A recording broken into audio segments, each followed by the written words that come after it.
혼인에 대해서 말씀을 이어가겠습니다. 성경 혼인잔치는 전쟁입니다. 아멘. 예수님이 초림에 오셨을 때 예수님을 쫓는 자들과 쫓지 않는 자들이 어떻게 했는지 그것을 보시면 재림 때도 똑같다고 말씀드립니다. 아멘. 그런데 초림에는 육적으로 그것이 있었고 재림에는 영적으로 있는 말씀입니다.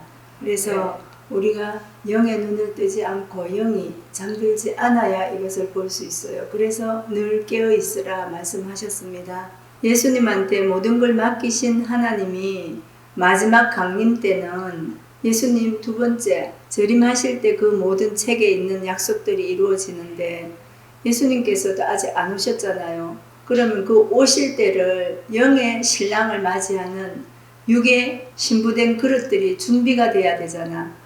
근데 우리는 그 육의 신부된 그릇들이 준비가 안 되고 있기 때문에 그 준비를 하라고 더러운 거 전부 버리고 깨끗한 아버지가 언제 오셔도 예수님이 언제 오셔도 주 예수의 오시옵소서 할 수 있는 그런 깨끗한 그릇들 그리고 두루마기를 빨아입은 자들을 지금 만들어가는 중입니다. 아멘. 그러면 혼인하려고 하면 이 혼인하는 과정이 6월이 반드시 수반돼야 된다. 6월이 안 되면 혼인 자체가 성립될 수가 없습니다. 6월이 되지 않으면 6월절 따로 있고 혼인잔치 따로 있는 게 아니에요. 6월 하면은 출애굽기부터 생각하시죠, 그죠? 우리 시대도 6월이 있어야 됩니다. 출애굽기 때만 양을 잡고 임방과 문설주에다 피를 뿌리고 그렇게 하는 게 아니에요. 오늘날에도 어린 양의 피를 우리가 그릇마다 뿌려야 됩니다. 히브리서 9장은 그렇게 얘기하죠. 아멘. 어린 양의 피를 그릇마다 뿌려야 되는데 그 그릇이 예수님께서 마지막에 쓰시려고 보좌를 만드는 그릇입니다. 아멘. 그럼 그 그릇들에 예수님의 어린 양의 피가 묻으려면 양 잡는 데 가서 피를 가지고 와서 묻히나요? 예수님이 약속하시고 주신 이 말씀이 온전하게 우리한테 인쳐져서 그 증거로 보증으로 성령 주실 때 이게 온전해지는 겁니다. 아멘. 그것이 말씀에 다 약속으로 나와 있죠, 그죠? 그래서 이 혼인 노래는 밝다, 빛나다 하는 그런 빛나고 밝은 새 노래를 우리가 지금 듣고 있는 것입니다. 그래서 아멘. 명백하게 말씀 자체가 흔들림이 없는 거예요. 혼인 노래는 오만하다, 어리석다, 미쳐있다. 그 음행의 포도주에 미쳐있는 거 맞죠? 아멘. 하나님을 쫓는 것이 아니고 짐승을 이상히 여기면서도 거기에 몰입이 돼가지고 따라가는 그것이 미쳐있는 거 아닙니까? 아멘. 그러면 오만한 자 누구예요? 하나님의 자리에 앉은 자가 오만한 자 아니겠어요? 아멘. 그래서 혼인의 노래를 온전히 깨달아야 된다. 혼인집은 신부의 방입니다. 신부의 방. 그래서 혼인을 하려면 신부가 있어야 되잖아요. 아멘. 신부집을 혼인집이라 한다. 그리고 예복과 두루마기를 입은 자들이 있는 곳이죠. 혼인잔치는. 그래서 세마포를 입고 옳은 행실을 하는 사람들이 혼인잔치. 옳은 행실은 뭐예요? 희고 빛난 세마포죠. 그죠? 그리고 변하지 않는 면류관을 머리에 쓴다 그랬죠. 그 사람들이 보좌라고 하지 않습니까? 그래서 예복을 입고 두루마기를 빨아입은 사람들이 혼인잔치에 들어가는 사람들이다. 그리고 이 6월절 어린 양이 같이 동반돼야 됩니다. 그래서 밝고 빛난 새 포도주를 먹고 베일을 벗고 하나님의 집에 일을 하는 것을 혼인잔치에 들어간 사람들이 하는 거예요. 아멘. 이 6월절은 재앙을 넘어가는 거죠. 재앙을 넘어가는데 오늘날의 재앙은 뭐라고 생각합니까? 오늘날은 어떤 게 재앙이죠? 신앙하시는 분들이. 오늘날 혼인잔치 말씀이 열리면 빛나고 명백한 맑은 생명수 같은 말씀이 우리한테 귀에 들리면 그때 내가 있던 곳이 지금 혼인잔치 집인지 신부의 방인지 아닌지를 봐야 된단 말입니다. 아멘. 재난과 재앙을 그것을 우리가 받아야 되는데 누구로 인해서 우리가 면했습니까? 예수님으로 인해서 면했죠. 그 예수님이 이 피와 같은 맑은 생명수를 우리한테 준단 말입니다. 아멘. 그래서 우리가 받을 것을 희생의 제물로 예수님을 대신 속전 제물로 갚아줬기 때문에 우리는 그 재물을 우리가 산 제사로 드리는 겁니다. 우리 육신으로. 아멘. 그 재앙을 무엇을 주고 갚았습니까? 내가 10년, 20년, 30년 목회해가지고 교회 성장시켜놓고 몇백억 받아갖고 나가는 게 재앙을 넘어간 사람이 하는 행동입니까? 신천지는 지금 오늘도 20개가 넘는 글이 올라왔어요. 세상을 미혹하기 위해서. 총회장이 비유를 가지고 12지파를 만들었어.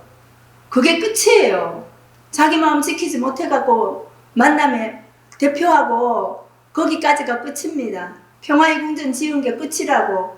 누구도 도와줄 자가 없다고 했어요. 그때부터는 7일을 기다리라 했어요. 아멘. 7대를 기다리라 했다고. 아멘. 7대를 기다리면 40년 차죠, 성소가. 아멘. 그렇게 가는 겁니다. 신천지 아웃하지 마시고 왜 아웃돼야 되는지 말하세요. 이제는 목사님들이. 비유를 듣고 거기 들어가가지고 거기 바다에 수장된 그 사람들을 끌어내야 되는데 그 말은 하나도 못하면서 왜 아웃이 돼야 되는지. 그 양떼들이 목자의 것입니까? 아닙니다. 그러면 아버지 앞에 올려드려야죠. 아멘. 난 요만큼밖에 몰라. 그러니까 더 많이 아는 사람을 찾아가갖고 들어보고 그것이 진리라면 거기로 가. 그게 돼야 되는 거 아닙니까? 아멘. 지금 혼인잔치 때가 됐기 때문에 이런 말씀 듣게 되는 겁니다. 아멘. 바르게 하시길 바랍니다. 신명기 7장에 보면 하나님께서 택하신 민족을 이야기하면서 이거 출애굽기에 다 있는 거예요. 여기 보면 헷 족속부터 해가지고 여부수 족속까지. 요게 가나안 7족이라고 얘기하죠. 쉽게는 그죠? 함의 후손들.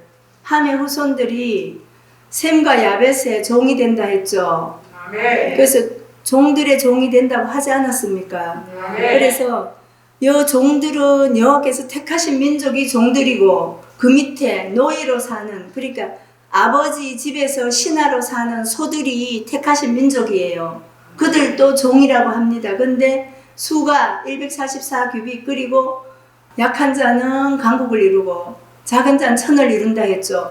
그들이 종들 아닙니까? 그러니까 그들이 택하신 민족이란 말입니다. 그래서 그들을 섬기는 종들이 누구예요? 가나안 7족들 영들 아닙니까? 그래서 3절을 보면 그들과 혼인하지 말지니라 내 딸을 그 아들에게 주지 말고 그 딸은 며느리로 삼지 말. 그러면 우리는 지금 육적으로 그럴 일이 없으니까 영적으로 이 일을 하면 안 된다고. 거기에서 주는 말도 먹으면 안 되고 포도주를 마시면 안 되고 음행의 포도주라 했잖아. 그래서 이게 가나안 7족인데 이거는 지금 출애굽기 신명기 이런 데는 육적으로 모세 때 일인데 우리와는 관련이 없습니다. 그러면 우리 마지막 신앙하는 사람들은 영적으로 신앙을 해야 되는데 영적으로 이걸 볼 수 있어야 되는데 계시록에 와서 보니까 하나님의 진노의 포도주로 음행의 진노의 포도주를 멸할 때가 온다. 그러면 그 음행의 진노의 포도주는 어디에서 나오는 것이며 하나님의 진노의 포도주는 누구가 말하는 것일까? 음행의 진노의 포도주는 요한이 함께했던 그 그릇이 변질되고 더러워져 가지고 거기를 시체가 있는 큰 성길을 만드는데 소돔 애국 골고다라 했죠. 그리고 거기를 큰 성이 있는 음녀가 있는 바다라고 했잖아요. 그리고 귀신의 처소 무너지는 바벨론을 만들었다 했잖아. 거기를 지금 드러내는데 누가 와서 드러내는? 하나님의 진노의 포도주를 가지고 온 천사가 드러내는 겁니다.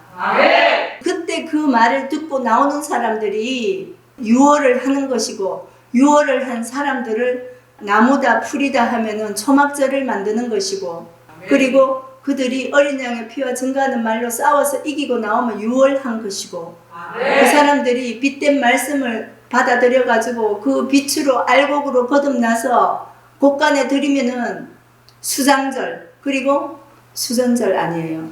그럼 빛의 절기를 맞이한 사람들은 전부 유월을 했고 초막, 유월, 수장 다 끝난 거예요. 그 사람들이 수전절에 들어간 사람들이에요. 그래서 예수님이 빛인데 예수님의 빛된 그리스도의 말씀을 받아가지고 그걸 증거하는 사람들이 있는 곳이 수전절을 지키는 사람들이다. 그래서 세상에 빛이 됨을 드러내고 증거해주는 사람들. 그러면 어둠은 당연히 빛으로 갈라주는 거 아니에요. 그러면 그것이 심판 아닙니까?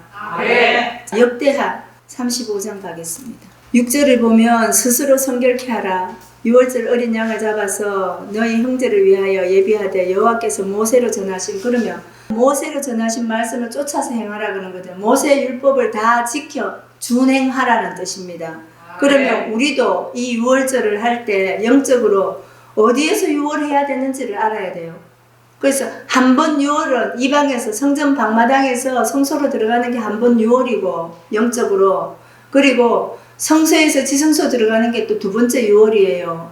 너무 쉽지 않습니까? 그러면 말로 내가 6월 해라 한다고 하는 게 아니고 말씀이, 비유의 말씀과 비밀의 말씀이 그때 다 열린다면 6월 할 때마다 비유 열리고 6월 할 때마다 비밀을 열린다고, 그럼 말씀 쫓아가는 거예요. 예수님이 우리한테 육적으로 해주셔야 되는 말씀이 지금 영적으로 예수께서 보낸 사자가 해준단 말이에요. 아멘.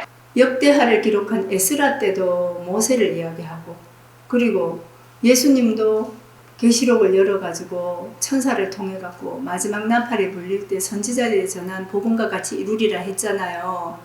그러면 선지자들이 전한 복음이 이 6월을 가르쳐준다고, 수전절을 가르쳐주고 수장절을 가르쳐주고 감추어두었던 비밀을 열어가지고 이때가 이제는 천국이 열리는 지성소의 문이 서는 때다고 가르쳐주는 거 아닙니까? 아멘. 천국 간다고 교회 다니고 11조하고 봉사하고 헌신하는데 진짜 천국을 못 찾아. 왜? 목사님들이 전부 소경을 만들어 놨거든. 그리고 그 교회에서 나오면 안 되는 안진뱅이를 만들어 놨거든. 그리고 어떤 말도 듣지 말라고 말아준 미혹의 영이 귀를 막아서 기머거리를 만들어 놨거든. 성경 이제 바르게 합시다. 아멘. 그렇게 해서 신비의 그 새노래, 빛된 말씀, 그리고 명백하게 귀에 들리는, 진짜 귀에 쏙쏙 들어오는 말씀, 이거를 듣고 그걸 준행하는 사람들이 비밀의 말씀 깨달았다 이러죠. 아멘. 그들에게 인을 쳤으니까 이제 보증으로 성령을 보내준다고. 아멘. 그 사람들이 신비에 새긴 사람들 아니에요. 그 사람들을 혼인집의 신부라고 하는 겁니다. 아멘.